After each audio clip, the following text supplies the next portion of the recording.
ओनसोल बा बामोनगाव हाइ स्कुलनि थाखाय मोनसे हिन्जावसाफोरनि हस्टेल बेखेवना होबाय मा मेसेज जोबोद गोजोनथाव खौरां दिनैनि बे बामोनगाव ओनसोलाव जे सेपारेट बयस आरो गर्ल्सनि दिनैहाय मोनसे सेन्ट्रेलि honourable union minister of education Dharmendra Pradhan बिथाङा दिनैहाय मोनसे आसनि गेजेरजों दिनै अभारअल इन्डियायाव फोसावदों दा बे मोनसे आसनिया दिनै बामोनगावआवहाय दिनैहाय गोग्लैदों दा बेखौ आं बरायदों आरो जोबोद गोजोननाय मोनदों आरो बेनो आंनिनो हम समष्टि बा प्राइमारि हिसाबै दिनै बेवहाय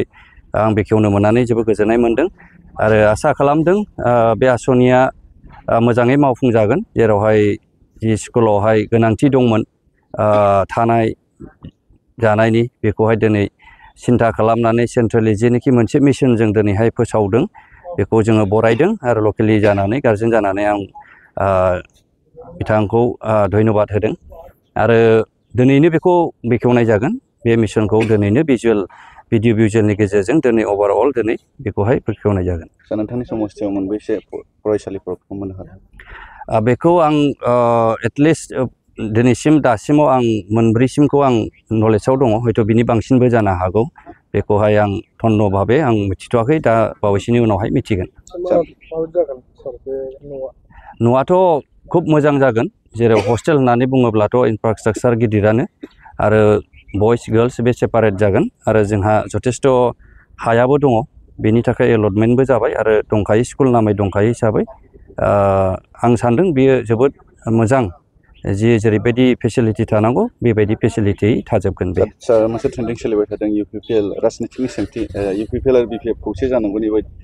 दिपेन बर' बिथाङाबो बाथ्रा बुंथिदों सार ससियेल मिडियानि गेजेरजों। खौसेखौथ' बयबो लुबैगोन गाहाय सोरबा गरिब बा सोरबा उन्दै गेदेरनिफ्रायनो बे खौसेथिनि बाथ्राया सोलिबाय थादों मानोना बर'आ जाथियानो मोनसेल'खा आरो बेनि गेजेरावहाय जोंहा 35 लाखसल' बेनि गेजेराव खौसेथि जानानै जों राजनितिखौ हमथानो हायोब्ला कुवाइट मोजां जोंबो खौसेथिखौ लुबैयो खिन्थु खौसेथिनि नामावहाय जुदि मोनसे स्ल'गानल' जानानै थायोब्ला बेखौहाय जों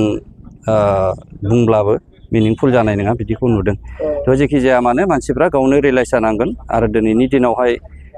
बयबो बेखौनो लुबैदों जे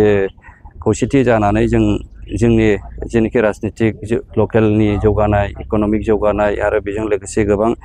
जौगानायनि बेलायावहाय जोङो जयै खामानि मावनोब्ला मोजां बेखौ आं लुबैगोन आरो आंनिफ्राय बेखौ बुंगोन। हाग्रामा आरो प्रमद बर' बिथांखौ नोंथाङा पार्सनेलि मा खावलायगोन?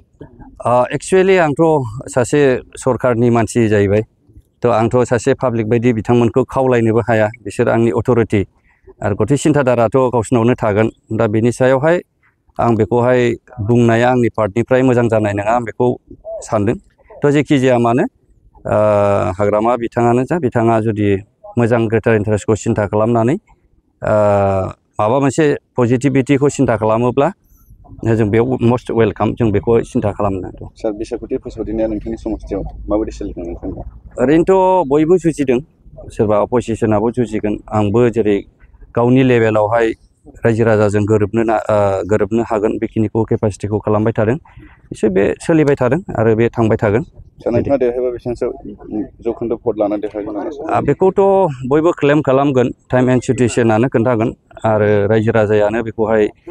सिद्धान्त लागोन आरो आंनि बिसास आरो फेथ बेवहाय निस्सय रायजो राजाया मदद खालामनानै आरोबाव मोजां परिबेस आंनो होगोनखौ आं नुनानै दं।